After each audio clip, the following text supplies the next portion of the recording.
Hey guys, Chigis here. If you're anything like me, you really like Game of Thrones. I think it's a great show. There's boobs, there's dongs, if that's what you're into. There's great plot lines, a lot of violence, all that kind of stuff. But with the latest season, I noticed one overarching narrative that I really didn't like. And I'm gonna explain that in this video. I don't know if it's viewer grabbing or if it's manipulating people, but let's look at it.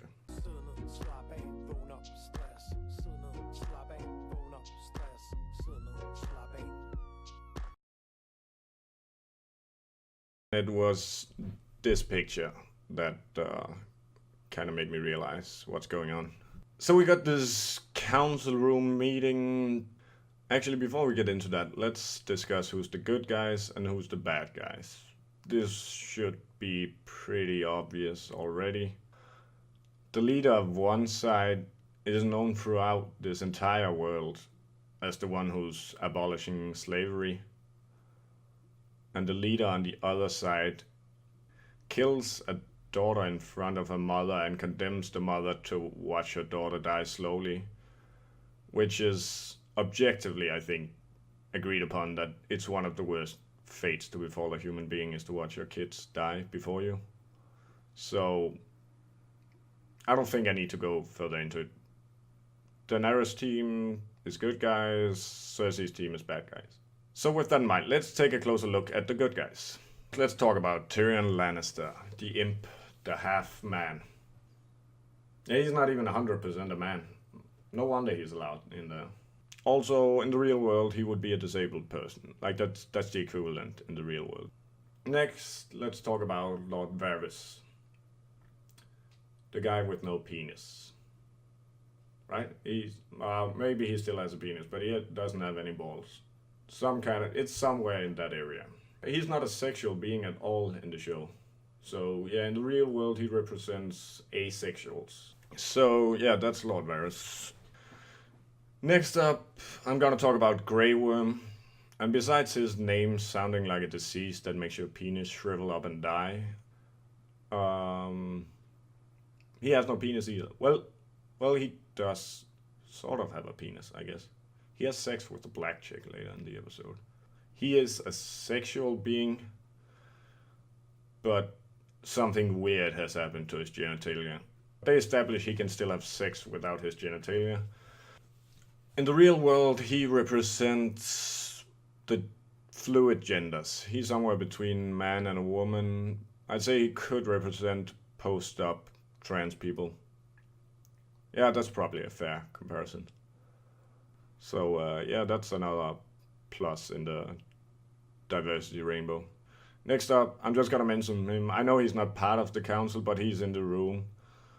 Theon Greyjoy. He doesn't have a penis either, does he? Nah, he was mutilated at least by, what's it called? Ramsay Bolton. So again,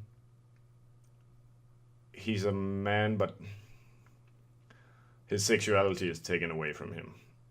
So they feel safe around him. Also, as we see when his sister is kidnapped, he's kind of a coward. And he gets these sorts of flashbacks. In the real world, he represents like the PTSD victims, the self-diagnosed. You know the type. That's the men on the good side. Okay, so while there are 4 men in the room, the total number of peni is closer to 2 than 4. Yeah, there's a lot of people missing penises. Maybe I should go back, catch up on who has a penis, who doesn't. Let's move on to the women in the room. And let's start with the first one, the elderly. This one, yeah, should be pretty obvious. She's an old person. Yeah, what else? Her grandson was gay, so that's good for the good guys, I guess. Yeah, represents the elderly. It's pretty transparent. Also, can we talk about how the advice she gives Daenerys is you'll live longer if you don't listen to smart men? Like, what the fuck is that?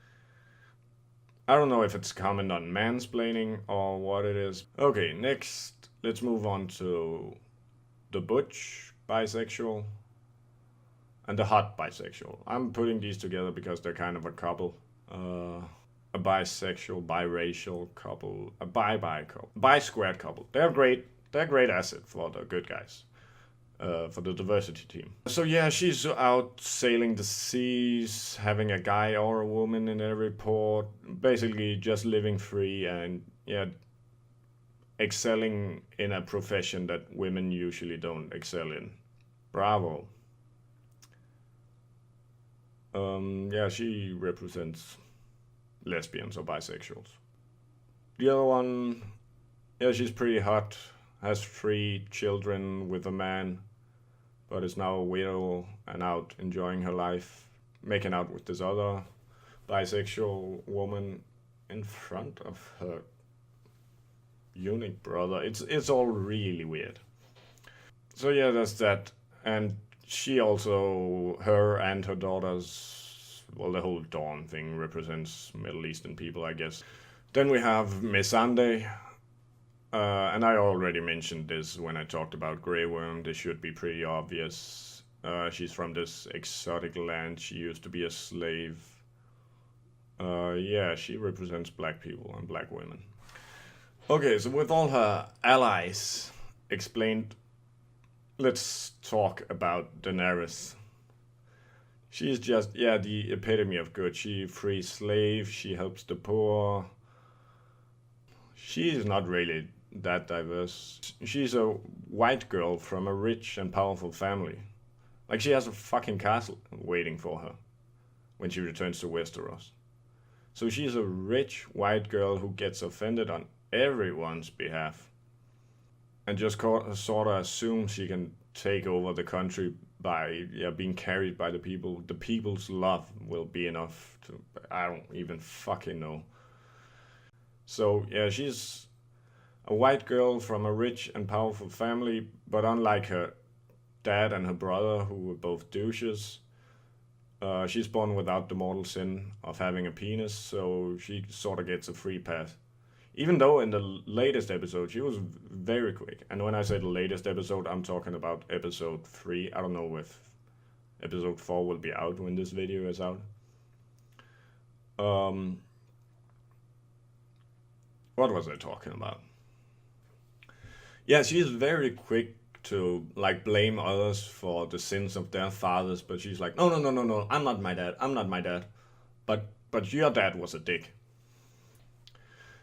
The only thing that makes her diverse is that she's experienced trauma, but so has pretty much everyone else in that group. But she is a rape victim, so I think that's where, yeah, the feminist can really relate to her. And she's, yeah, free spirit. She's the first to free the dragons, and Jesus Christ, it's all so fucking transparent. These are the good guys. And the bad guys, it's just a lot of old white dudes and then Cersei and big banking.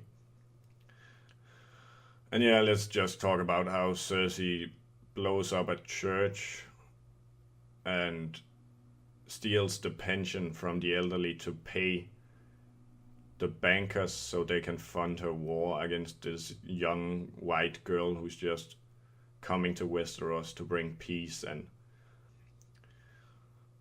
I don't know, as I said, I don't know if it's viewer grabbing or if it's just obvious political agenda you want to force feed down people's throat.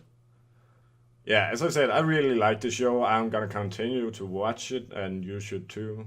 It's a really good show, a lot of great storylines, but this became too much for me. And yeah, I know I'm reading a lot into it, but still. Yeah, that's my thoughts. I think feminists control the media, and I like Game of Thrones, and please don't take any of this seriously.